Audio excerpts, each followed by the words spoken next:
Pessoal, caríssimas examinandas, caríssimos examinandos, o exame da OAB está próximo e certamente nós vamos alcançar o nosso resultado. Meu nome é Arthur Guerra e vim aqui para falar com vocês a respeito de algumas dicas para a gente fazer essa primeira fase da OAB com a maior atenção, com a maior perfeição possível. Falando em OAB, primeira etapa, tem algumas questões de direito constitucional, alguns pontos de direito constitucional que a gente não pode deixar de lado. O primeiro desses pontos é que você dê uma relida ali no artigo 5º da Constituição. Esse artigo 5º da Constituição tem ali os 5 direitos individuais, vida, liberdade, igualdade, propriedade e segurança, que são explicados no decorrer dos 78 incisos. Um ponto importante, o direito à vida, ele não é explicado dentro dos 78 incisos. Então todos só sobram para os 4 outros direitos, liberdade, igualdade, propriedade e segurança.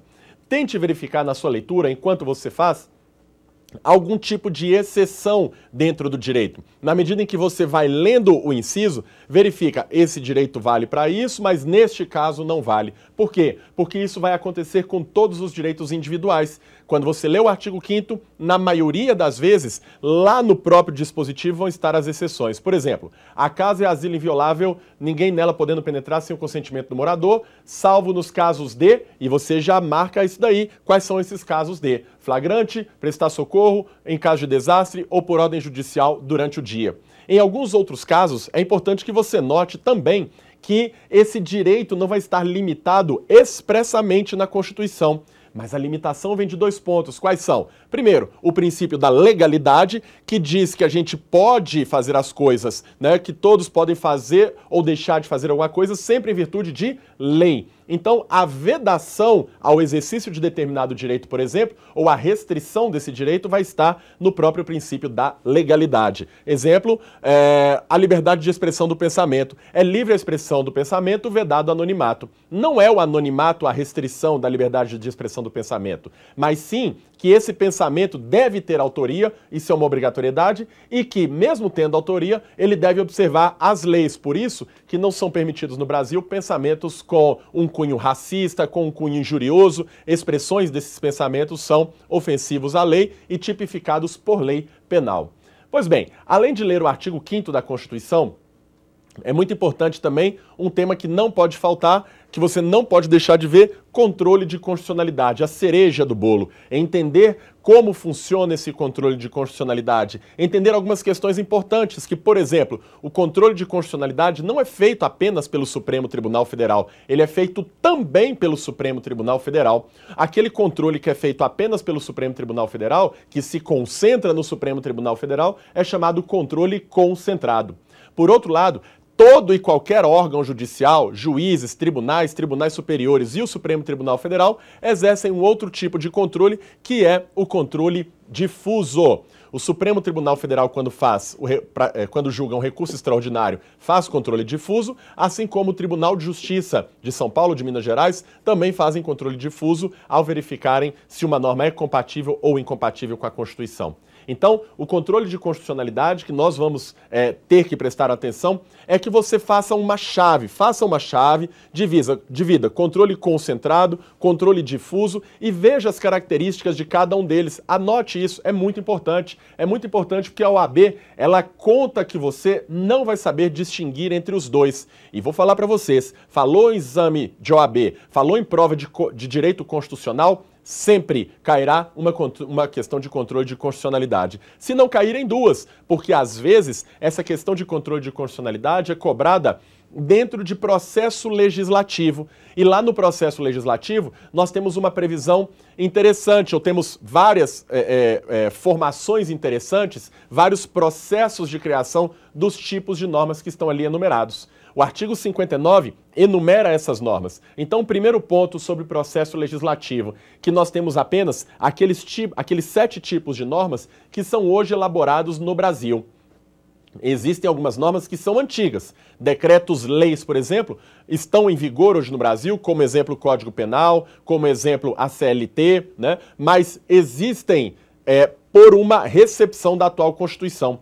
Hoje, desde 88 para cá, só podem ser produzidos alguns tipos de normas, que são emendas constitucionais, leis complementares e leis ordinárias, leis delegadas, medidas provisórias, resoluções e decretos legislativos. Apenas esses aí. A lei complementar, é importante saber, todas as vezes que for para o Congresso Nacional criar uma lei complementar, a Constituição vai avisar. Se a Constituição não avisou, é sinal que não é hora de usar lei complementar. E aí, sobrou para criar outras espécies normativas. Outras que têm uma previsão na Constituição de criação são os decretos legislativos, que geralmente estão no artigo 49, todas as matérias do artigo 49 são dispostas por decreto legislativo, e as resoluções, em que todas as matérias dos 51 e 52 são dispostas em resoluções. Mas cuidado, não estão apenas aí essas matérias, não estão apenas nos artigos 49, 51 e 52. Elas se espalham, às vezes, pelo texto constitucional em alguns picos, em alguns lances em que são cobrados expressamente esse tipo de norma. Bom, falar em prova de direito constitucional inclui ainda, apesar de ser na prova de direito constitucional, isso vai te ajudar para essa prova e também para a prova de processo civil, estudar as competências de cada órgão judicial.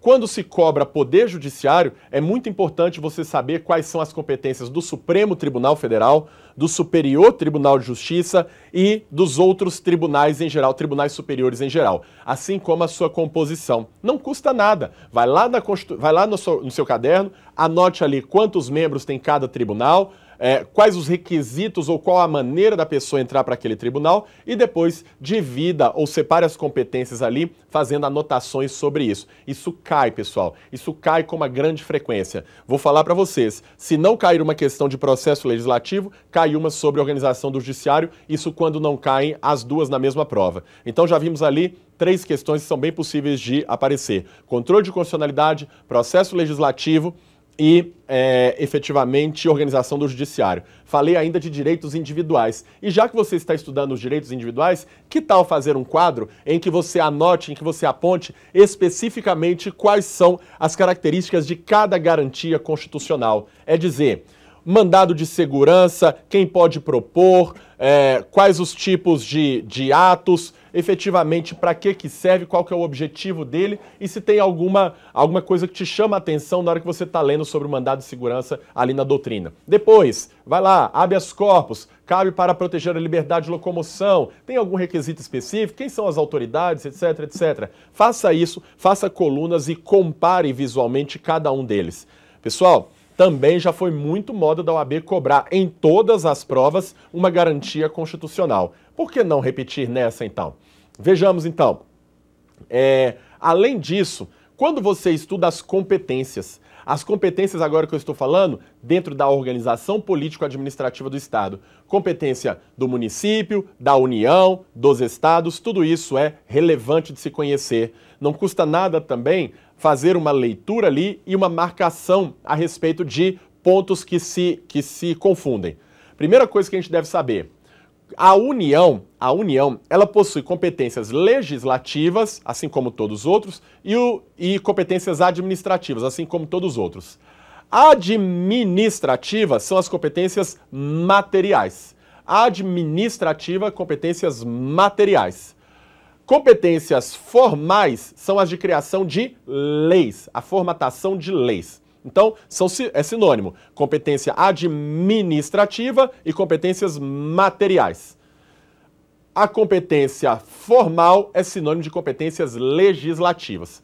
Preste atenção, essas competências podem ser só daquele ente, ou esse ente pode compartilhar com outros.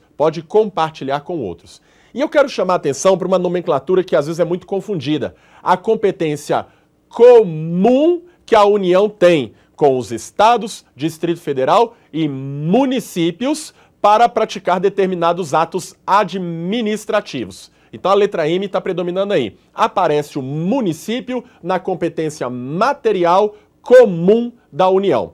Já quando eu falo da competência da União dividida com outros entes, ela só divide com estados e Distrito Federal. Ela não divide com o município a competência concorrente, porque neste caso o município só entrará de maneira suplementar. É a primeira distinção que você deve fazer na sua cabeça para não usar inadequadamente a competência comum, que é administrativa, lá na competência legislativa, que é concorrente.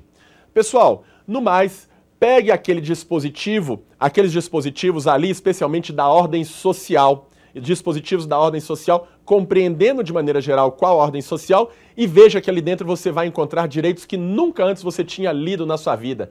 Então, ali existem vários pontos que são cobrados de vocês, princípios de meio ambiente, princípios de economia, da ordem econômica e assim por diante. No mais, só tenho a desejar sorte para vocês, sucesso nessa carreira que vocês escolheram e venham ser advogados assim como eu sou, porque é uma carreira gratificante. Boa sorte no seu exame da ordem e até o nosso próximo encontro.